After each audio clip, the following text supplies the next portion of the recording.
Make a pot for your succulent using the pinch pot technique. Cactus Pots Project 1. Step 6. How to tell if your pot is ready for the next step.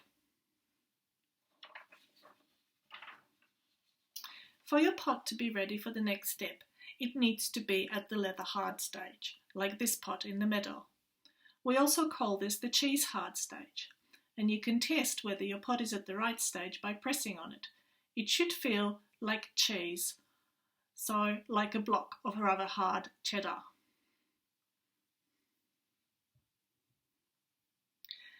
So why do we do this? Why do we wait for the clay to change from this stage to the leather hard stage? So as you can see, this clay, which has been freshly taken from the clay pack and made into a pinch pot, is very malleable and it's kind of like jelly in my hand. So it means that once I have the shape that I'm happy with, the more I touch it, the more it changes shape. It just won't stay put. This is a coil of clay that is fresh from the clay pack. The advantage of clay at this stage is that it is very, very malleable and you can shape it into whatever you like, and it is quite hard to break it. It's very plastic. The water in the clay is one of the things that helps it to be so plastic. Once some of the water has evaporated, it becomes leather hard. Here is a coil of clay which is leather hard. You can see I can hold it and it doesn't change shape. But if I do try to change the shape quite a lot and force it into a new shape, it will eventually start to crack and break. So you do have to be careful how much pressure you put on this pot, but still it is quite strong. This pot here is at the bone dry stage.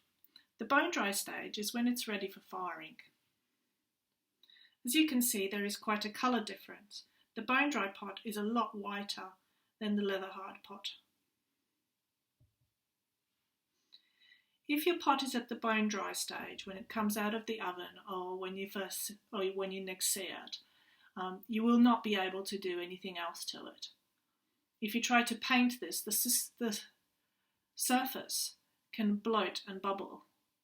If something breaks, you can't reattach it. You have to start again. Bone dry pots are also very fragile. This is because a lot of the water has evaporated from the clay and now it is no longer plastic. So if you knock it or put some stress on it, it just breaks. This is why you have to be very careful when transporting your pots to us for firing to make sure that they are well cushioned so that they don't break. Sometimes pots will dry a little bit unevenly. So, for instance, if there is more heat from the top or this bit is quite thin, then this can dry quicker. So you have to be careful and experiment a little bit with your oven, or maybe just leaving your pots out is better.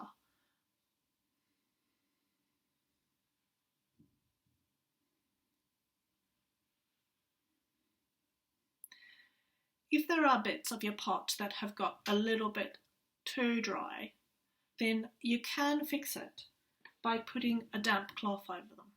So if you have a cloth, or even use this bit of material, put it in the water, squeeze it out, shake your hand so there's no drips,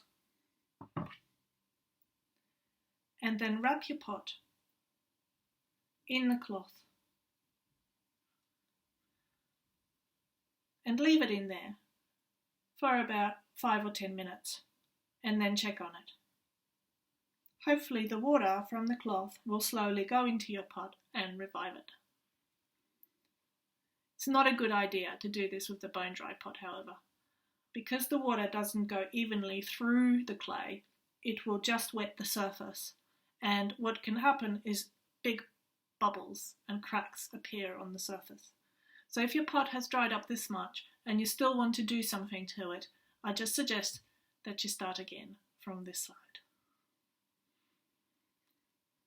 Okay, I hope that all makes sense, and I look forward to seeing you in the next video where we will be finishing our pots, and then the following video we will be decorating them. Thank you. Bye.